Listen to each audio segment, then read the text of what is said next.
we have the world print guru with us here. I take the privilege of introducing the world print guru, Professor Emeritus from RIT, Rochester Institute of Technology, Mr. Frank Romano. He is presently the president of the Friends of the Museum of Printing, in which there is a 7,000 book library, all 7,000 books belonging to him. Mr. Frank Romano joined the Rochester Institute of Technology in 1990, and then he was appointed as the Melbourne Carey Professor. He then became the director of the School of Print Media, and he was awarded the Emeritus status in 2010. He is the author of more than 62 books, including the 10,000-term Encyclopedia of Graphic Communications. He has founded 8 publications and served as the publisher or editor of these publications. He has served and chaired several standards committees, including the Committee for Graphic Arts Technical Standards that defines the file structure, workflow, and terminology of modern printing industry. He has received awards for his dedication to preserve the history of graphic communication from the American Printing History Association, and the Printing Industries of New England has awarded him his Lifetime Achievement Award. There are several other things that we have to keep on telling to introduce Mr. Frank Romano. I think we can hand over the floor to Frank Guftagu. The Guftagu is an interaction with the World Print Guru. Now, may I request the audience to raise hand, those who want to ask a question from Mr. Romano. If you have a question to Mr. Romano, please raise hand. Raise hand on Zoom, not on the video, on Zoom. Yeah, we have Mr. Dheeraj Jha. Mr. Dheeraj Jha. Sir, I'm printing technology student, and the artificial intelligence can remove all the jobs in printing industry in future. Okay, I think I understand the question. It has to do with how printing industry is changing and how jobs are changing. Is that correct? Yeah. Specifically with the artificial intelligence. Yes, yes. In the United States, robotics and artificial intelligence are now doing many things that people used to do. The printing industry used to be a skill set that people had to learn their entire lives. Today, most of those skills are in computers or in systems of various kinds. It's a major change. So the students today who are involved in this Olympiad, as they enter the industry, they will be using computers and artificial intelligence in order to make printing happen. So as we move into the future, we'll see more and more technology applied to the process. And then people will have to work with that technology. And that's a major change from the way it used to be. Okay, sir. Thank you. Thank you, sir. Before the audience put up a question, may I ask a question? Sure. Yes, yes, madam. What is your view about doing entrepreneurial work in printing industry versus education? Because you're a combination of both industry as well as an academician. So what would you suggest to the upcoming students? Would they have to go in for entrepreneurship, or should they become teachers to promote printing? Because now we need good teachers in printing who spread the word. So which one would you? And we also need good entrepreneurs who will have to showcase value addition and make print remain alive and give an awareness among the public. So what is your view? It really has to be both things, because we need great teachers in order to really pass on the technology and the training to young people entering the industry. But we also need people that have an entrepreneurial spirit, who wish to go beyond, create new businesses, create new ideas, create new approaches to printing. Printing will be, for a long time, a major product. It's not going to change, except that in some cases, electronics will replace what we do in printing. This has happened in the United States. We have lost half of the printing in America because people use PDF files and electronic methods. For the printing that's left, it will have to become more automated. And the people who do that will have to have new kinds of skills to do it. So you need both things, the teacher to impart the knowledge to students that they can move on, and the entrepreneurial spirit that allows the students to apply that knowledge in unique ways. Thank you, sir. That's a good one. It's a proud moment to be a part here in this session with Mr. Romano himself. Hello, Frank. Good evening. Actually, good night in your place. Good evening.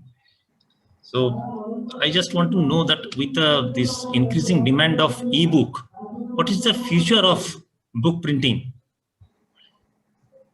That is a great question. This year in America, book printing has done very well, mainly because there are so many books about our president. But ebooks continue to be in existence, and let's be careful. A PDF file is really an ebook. You're still reading text, if you will. And what has happened in the last 12 months or so is that the number of printed books has exceeded the number of electronic books, which is very interesting. But that's because this year is an anomaly because of the national election.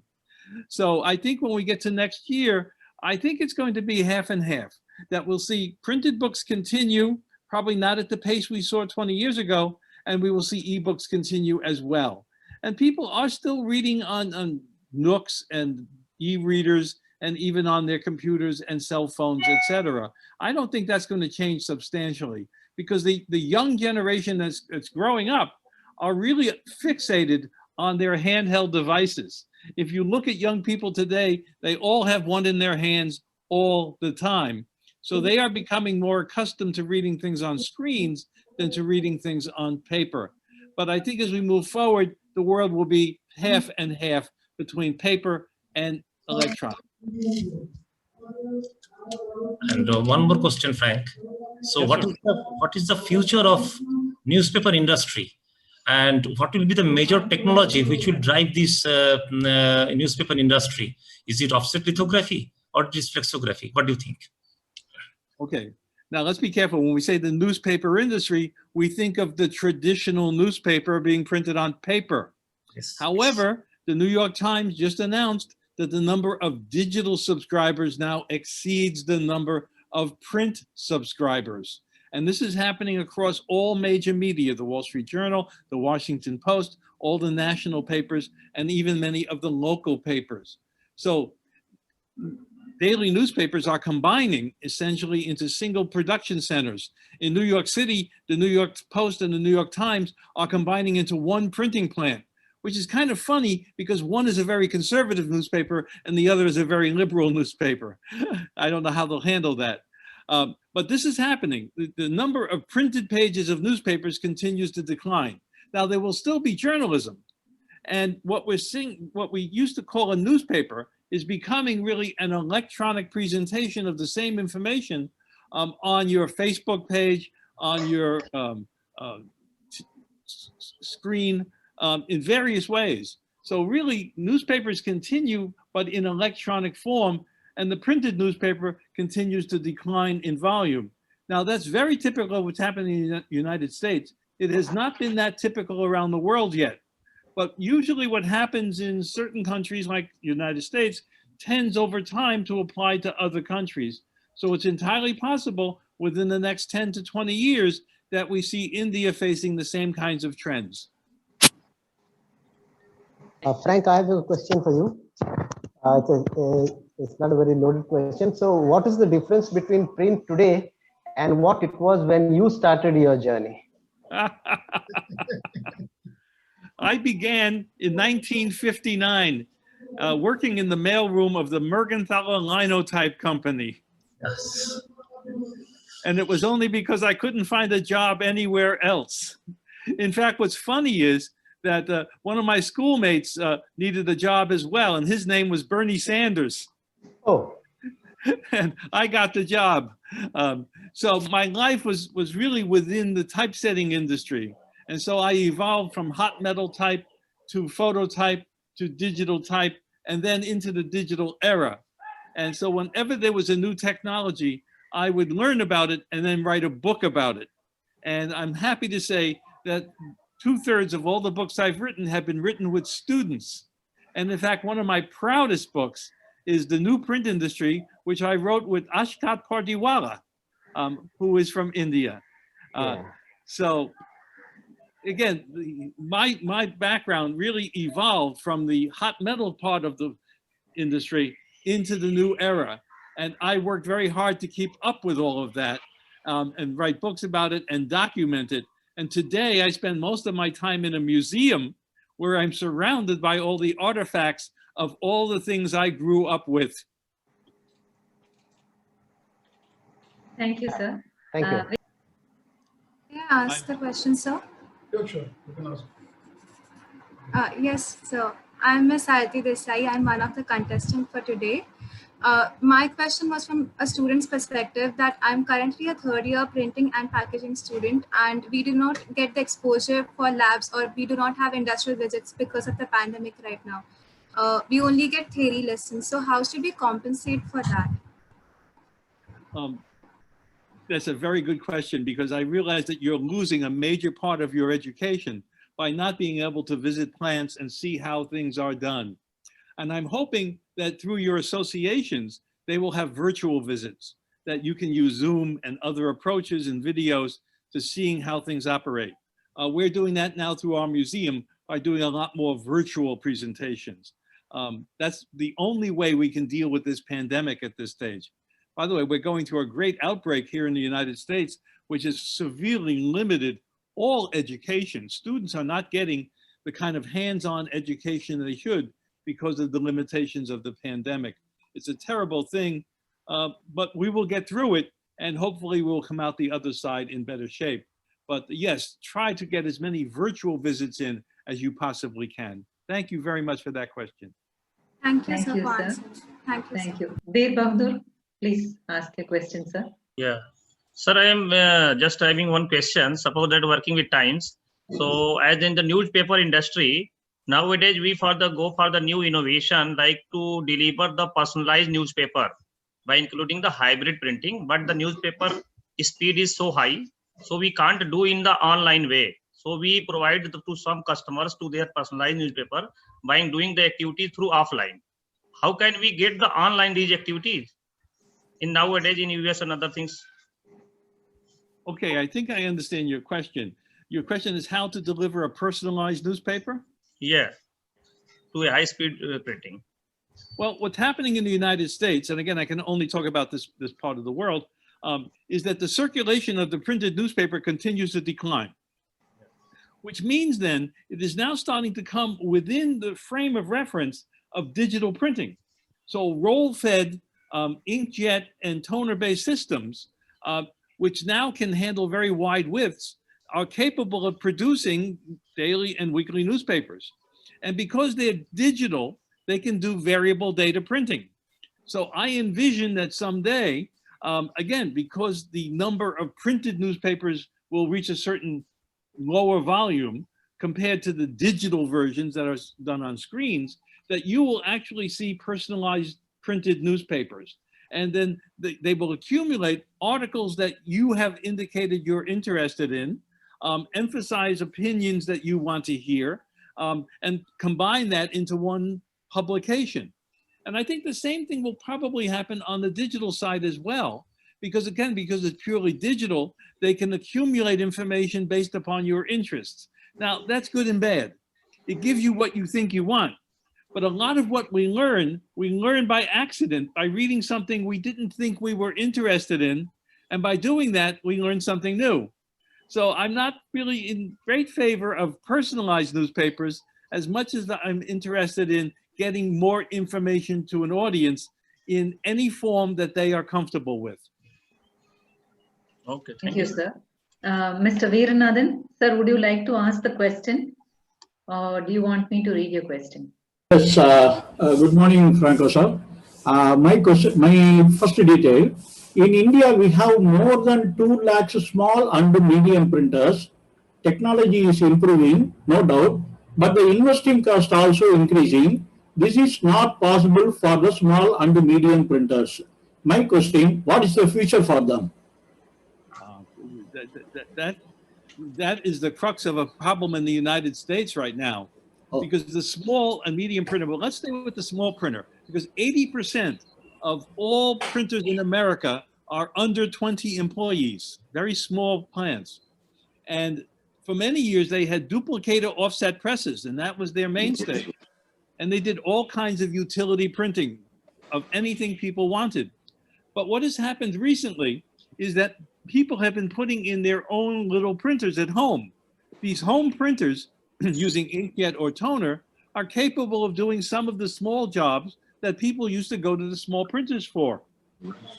Also, people are using email and electronic approaches. So my granddaughter recently had a party and they used Evite instead of printed invitations. So they did it electronically. So what's happening is the number of small printers is declining very rapidly as some of the work they did has moved either in-house or into electronic form. And I think this will continue, and at some point we will reach a smaller number of small printers, and that will be the number going forward, because there will be a need for them to do certain kinds of jobs that are more complicated or require more binding than one can do at home. But the prognosis or the future for the small printer is not very good right now in the United States. Thank you, sir. Thank you. And we have a question from Mr. Rajiv Bandi. How can Internet of Things help the printing industry in future? The internet has been the reason that we don't have a big printing industry anymore. IoT. He talks about IoT, Internet of I know, Things. the Internet of Things, if you think about it, a lot of the information that we used to put on paper, we do electronically. And the internet changed the world of printing more than anything else. Now, printers use the internet. I would have to say that most files today that go to printing companies to print come over the internet. Most communication with their customers is through the internet. Most proofing is through the internet. So we are using the internet. And even within the printing plant, many of the devices now are connected through the Internet of Things. So the internet on one hand has become a competitor, and on the other hand has become an advantage in terms of production. But those two things, if you think about it, are not going to help us into the future, because the future says that more and more information will go electronic rather than on paper. Now, this is not typical in many parts of the world, especially India, but it is especially true in the United States and Canada right now. We are losing printing companies on a rapid basis because the internet has replaced what they did. Thank you, sir. Mrs. Arulmoli. Good evening to all. Hello, sir. I am Arulmoli from Avinashilingam University. I have a question that the academic and the industry are the two eyes. So how the print industry suppose, because if the academic changes, the change in print education gives strength to an industry. So how you can support Indian students, especially ours is a women's institute, how the collaboration can we have so that the academician will also grow and they will know the recent trends in industry. That's my question. Thank you very much. I think I understand. One of the challenges I have had as an educator is that the cost of equipment necessary to teach students on is very, very high. Many schools in the United States cannot afford the very machines that the students need to learn on when they enter the industry, because the vendors consider education to be a market that they can sell equipment to. And this is a major problem around the world. How can you teach a student how to run an offset press if you do not have an offset press to teach them on? And we need more collaboration and cooperation between the vendors and academia. They need to donate more equipment and more up-to-date equipment, because you can no longer teach offset lithography on a printing press that's 50 years old. You have to teach on a press that has all the new technology and automation built into it, because that's what the student will encounter when they go out into the world. So industry, that is printing companies, look for academia to provide students to go into plants and then be able to do certain jobs. But in academia, we don't always have the tools to teach them properly. So we absolutely need more cooperation between the people who make printing equipment and the people who teach printing equipment and the people who use printing equipment.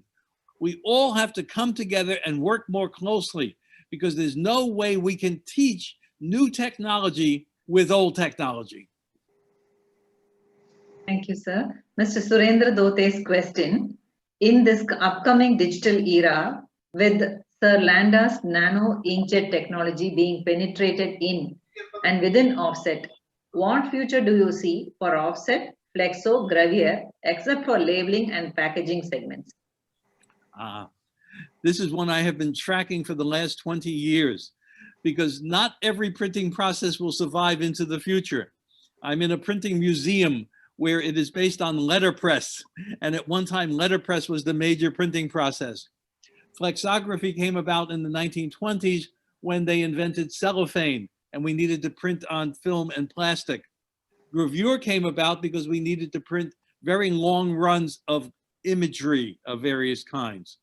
Offset lithography has survived many approaches, and for long runs, offset lithography is still the best way to print. But runs are getting shorter and shorter, and that's where digital came in. And first it was toner, then it was inkjet, and now nanography or Landa technology. They're starting to install machines on a rapid basis. I've been to some of the facilities, and they're doing a phenomenal job. And the Landa machine right now is being mostly used for packaging, although there will be a version coming out from Komori that will be more attuned to the commercial market, if you will. So over time, projections that my students have done have shown that we will see a significant decline in gravure because very long runs no longer exist. We will see probably flexography holding its own, but when we start to see more technology that can put inkjet on film, then we will start to see a decline in flexography. Offset lithography has already seen a decline, but it will probably reach a level momentarily at which it will stay for some period of time, because there are certain long-run jobs that lend themselves very well to offset. Although if you look at what's happening with inkjet and nanography, over the next 20 years, they will take more volume away from offset. So it's really a game of each different process being affected in different ways by digital technology. And the one thing we know is that over time, digital technology is going to be the thing that grows. Thank you, sir. Mr. Sadanandam from Sada Printers is asking, what's the future of screen printing? I get that all the time, by the way, because if you think about it, screen printing was the way we could print on plastic and metal and wood and do large prints. Well, today, wide format inkjet, flatbed inkjet can print on anything. With ultraviolet ink, you can print on wood, plastic, glass, anything you can possibly imagine. So what has happened in the last 5 years, or 10 years, if you will, we have seen a decline in screen printing as digital printing, inkjet printing has grown. However, they have now discovered that using screen printing to print electronics, printed electronics, because you need a high density of ink in order to carry an electrical charge, that screen printing is the best way to do it. So screen printing is now getting a new life in a new technology that is electronic printing. Yeah, thank you, sir. We've done some small work on that as well. We have Mr. Vijendra also asking a question, our technical coordinator. Vijendra? Yeah. Sir, what is the future of inkjet printing? As we know, initial investment in inkjet is quite high for production-based jobs. So, what is the future of inkjet? The future is inkjet. That is where we are going. If you are going to master anything, master inkjet. Because if you look at what has happened over the last 20 years, we went from wide format inkjet using water-based inks and using petrol-based inks. Now we have UV-based inks and latex-based inks. I just saw an announcement today. There's another technology coming along. Then we wound up with flatbed inkjet, with UV inkjet growing. If you look at the evolution of printing, the inkjet area is now being able to handle everything from paper to the heaviest metals that you can imagine. And so if I were going to master anything as a student, I would master inkjet printing because that's the future.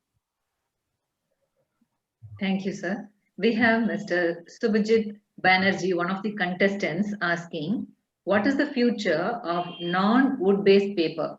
Is there scope for research and development? Yes. However, development on non-wood-based papers has gone down because the volume of paper has gone down. In the United States, many of the major paper mills have closed down or reduced their activity because we went from 65,000 printing companies to about 25,000 printing companies. So therefore, there was no need for that much paper. So as a result, we're not logging as many trees. We're not producing as much paper because the volume of printing went down because the volume of electronic communication went up. So therefore, research on hemp-based paper and other forms of paper has really declined in the last year or two. Whether it will come back or not, I'm not certain, unless we see the volume of paper start to come back. Thank you, sir. Ms. Niveda would like to ask a question, another contestant. Sir, it's a pleasure to be in the same place with you. My question is that you've already explicitly explained about what are the different arenas we could go, but do you have any projection that how will printing industry evolve? Rather than being an industry which depends on spreading information to the people or communicating with the masses, is there any technological development in which the printing technology might actually evolve into a completely different field? As in 3D printing is extremely going well, and cloud printing is also coming into play. Do we have any idea on that? Do we have any projection on that? It will be very nice to hear from you. Now, anything involving putting information on paper is declining. Now, let us go back. If we go back 100 years, 100% of all communication was on paper. Then we had radio and television and then the internet. And as a result, more and more of the communication that was on paper shifted over to these new worlds that evolved. And now the internet has taken over more of that. So the one area of printing that has no electronic competitor is packaging.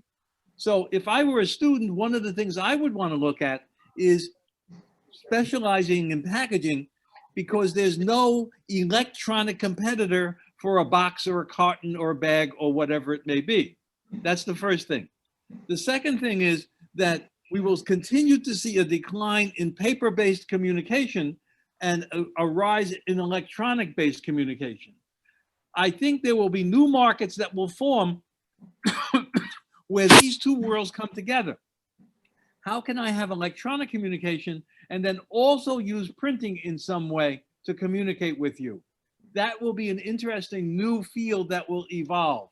So there are great opportunities. Whenever there is change, there is opportunity. So as we move into this new world of electronic communication, there will be niche markets where paper-based communication will still be necessary. And that is what you need to discover and specialize in. Remember, do not specialize in the markets of the past, specialize in the markets that will come. Yes, sir. Thank you so much for answering that question, sir. We have another question from Mr. Dheeraj Jha. How can I save my job in the printing industry because of AI? No, this is a very good question because again, in the old days, everyone had certain skill sets, and many of those skill sets now have been computerized. I remember when I was young, there were dot etchers, there were people who did film stripping. Today, with computer to plate, colorimetry, densitometry, everything is automated to a high degree. So therefore, the skill sets that are necessary today are different. So in order to compete, you must understand how artificial intelligence is created and what it does, and become part of that world in order to develop new approaches and to become one that knows how to apply it properly. Remember, you cannot compete with new technology. You can only adapt to new technology. Thank you, sir. One other question, security printing's future.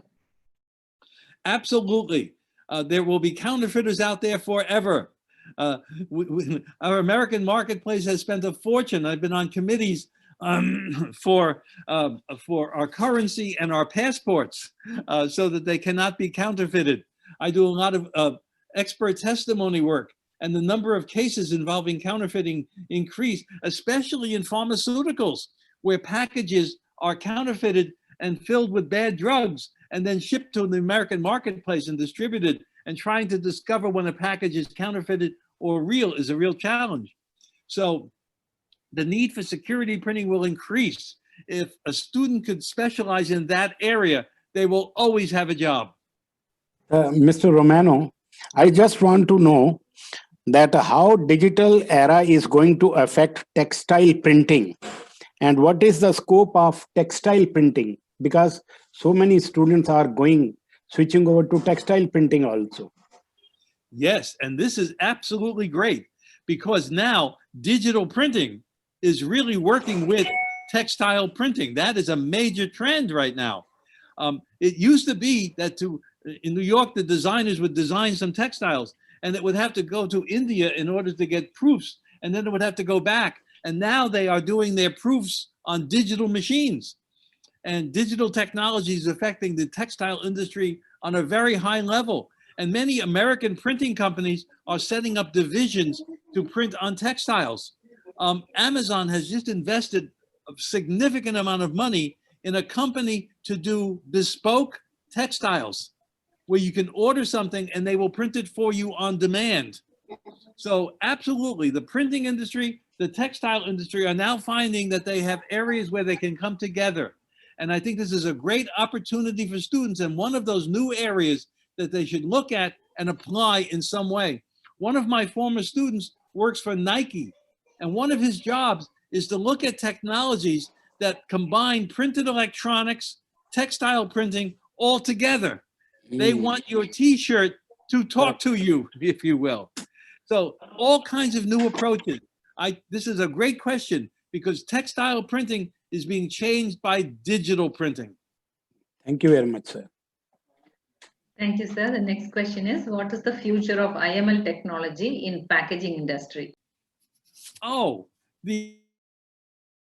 that whole area, EFI has done a lot of work in that area, and we're seeing lots of activity by all the suppliers moving into that form of printing. And I think it will be a niche market, but it will be an important market as we move forward. Thank you, sir. Is the 4D printing technology used extensively in the industry now? No, we're still evolving in that regard. 3D printing, of course, has grown, and now we're moving to the next level. 3D printing continues to be the major area of coverage by the media. I get news feeds every day, and most of them involve 3D printing. And in most, by the way, at RIT, every school at RIT teaches 3D printing, from the design school to the engineering school to the printing school, all teach some level of 3D printing. What we need to do is combine 3D printing and printed electronics together. At California Polytechnic, they had the only master's degree in electronic printing. And I advised them to move to the next level and combine that with 3D and 4D printing. That will be a very important development. Thank you, sir. During this pandemic period, since we are doing every activity online, taking class and giving assignment, conducting exam, the full cycle of teaching learning is happening here, but then we are not able to be comfortable looking at this display. So definitely print is needed. Do you think the cycle will go back to at least some certain percentage of hard copy printed version of study material or whatever? What do you think? Digitization, would it reduce? I'm not sure about that at all. I wish we would, but my feeling is that as we move forward, more and more of the material we teach with will be electronic. Distance learning is a very, very strong area right now in the United States, and especially because of the pandemic. My granddaughters are learning at home on computers. And a lot of the courses we teach at RIT now are distance oriented, even for many of the students who are on campus. We're using distance approaches, and therefore we're using electronic methods to impart the material. The other thing is that textbooks in the United States became very high priced, almost exorbitant to some degree. So they went to electronic methods in order to kind of compensate for that.